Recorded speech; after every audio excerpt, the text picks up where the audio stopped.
দ্বিতীয় কথা হচ্ছে যে অনেক অসঙ্গতি।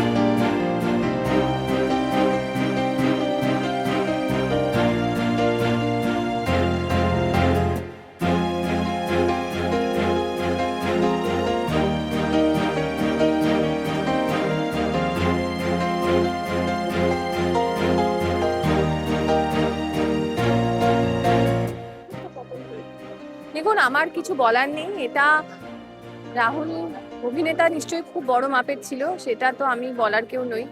আমি একজন সহযোদ্ধা হারালাম এবং একটা স্পষ্ট কথা বলার লোক, মেরুদণ্ড সোজা করে বেঁচে থাকার লোক হারালাম। আমি জানি না, মানে his presence was very inspiring. আজকালকার দিনে সহজ কথা সত্যি করে বলার লোক পাওয়া যায় না। আমি আর কিছু বলার মতো অবস্থায় নেই। এভাবে চলে যাওয়ার কথা নয়।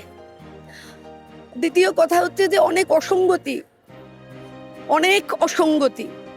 কেউ বলছে হাঁটু জল, কেউ বলছে শুটিং এর প্যাকআপ হয়ে যাওয়ার পরে, কেউ বলছে শুটিং করাকালীন, কেউ বলছে নৌকো থেকে। এত কেউ বলছে কেন? একটা তো টিম শুটিং করছিল, সেখানে তো অনেকগুলো লোক থাকে, সেটা তো দুটো তিনটে লোকের শুটিং নয়। একটা টিম যখন আউটডোরে যায় তখন তো অনেক সংখ্যক মানুষ থাকে। তারা পরিষ্কার করে কথা বলছেন না কেন? কাকে ভয় পাচ্ছে? কাকে ভয়? কাজ চলে যাবার ভয়? কার্ড ল্যাপস হয়ে যাবার ভয়? কাকে ভয়?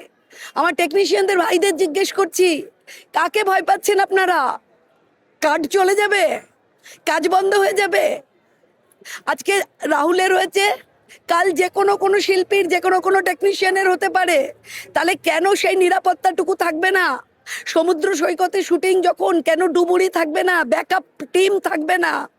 অ্যাক্সিডেন্ট তো হতেই পারে, হতেই পারে। আমরা যখন জঙ্গলে শুটিং করি, আমরা যখন পাহাড়ে শুটিং করি, আমরা যখন সমুদ্রে শুটিং করি, তখন তো অ্যাক্সিডেন্ট হতেই পারে, কিন্তু তার প্রপার ব্যাকআপ থাকবে না কেন? সেটা এই পরিণতি হবে কেন? কি উত্তর আছে? ওর ছেলেটা যদি প্রশ্ন করে, কি উত্তর আছে? সহজ যদি সহজ করে জিজ্ঞেস করে, আমার বাবা কাজ করতে গেছিলেন, আমার বাবা কাজ থেকে ফিরলেন না কেন? কি উত্তর দেবে প্রযোজক টিম? আমরা জানতে চাই এটা। একজন শিল্পী হিসেবে প্রশ্ন এটা আমাদের, যে আমাদের শিল্পীদের কি তাহলে কোনো নিরাপত্তা নেই? শুধু বিনোদন, শুধু বিক্রি, কোনো নিরাপত্তা নেই আমাদের? এই প্রশ্নটা রাখলাম। এবং নিশ্চয়ই তদন্ত, নিশ্চয়ই সর্বোচ্চ তদন্ত চাই, সর্বোচ্চ তদন্ত চাই। এই মৃত্যু কেন, কিভাবে, কেন এই ঘটনাগুলো? কেন সিপিআর ছিল না? যখন ওকে হাসপাতালে নিয়ে যাওয়া হয় তখনও প্রাণটুকু ছিল, অবশিষ্ট প্রাণটুকু ছিল, তাকে বাঁচানো গেল না কেন? তার পূর্ণ তদন্ত চাই, পূর্ণ তদন্ত দাবি করছি আমরা শিল্পীরা। আমার ভাইয়ের মতো ছিল। এই ভারত মাতার মাঠে পুজোর সময় আড্ডা মারতাম। ওর সঙ্গে আমার প্রথম দেখা সাক্ষাৎ এক আকাশের নিচে।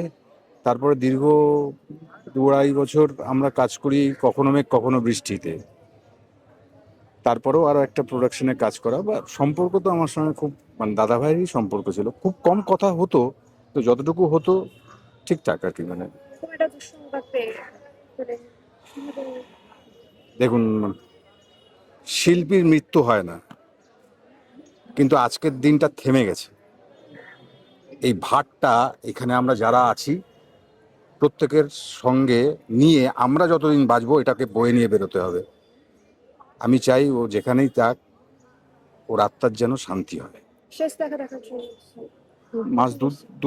মাস দুই তিনেক আগে ওর সঙ্গে আমার কথা হতো, কখনো হোয়াটসঅ্যাপ বা ইয়েতে, খুব কম। ও খুব ব্যস্ত কাজের মধ্যে। আমাদের স্টুডিওতে দেখা হয়েছিল মাস দুয়েক আগে। সারাদিন ব্যস্ততার মধ্যেই থাকে, তবু আজকে একবার কিছু দেখা, শেষ দেখা দেখার জন্য এখানে আসে। দেখা, ওকে শেষ দেখা। আরো ভালো ভালো খবর দেখতে সাবস্ক্রাইব করুন বাংলা হান্টের ইউটিউব চ্যানেল। বাংলা হান্টের আরো খবর দেখতে নজর রাখুন। বাংলা খবর মানেই বাংলা হান্ট।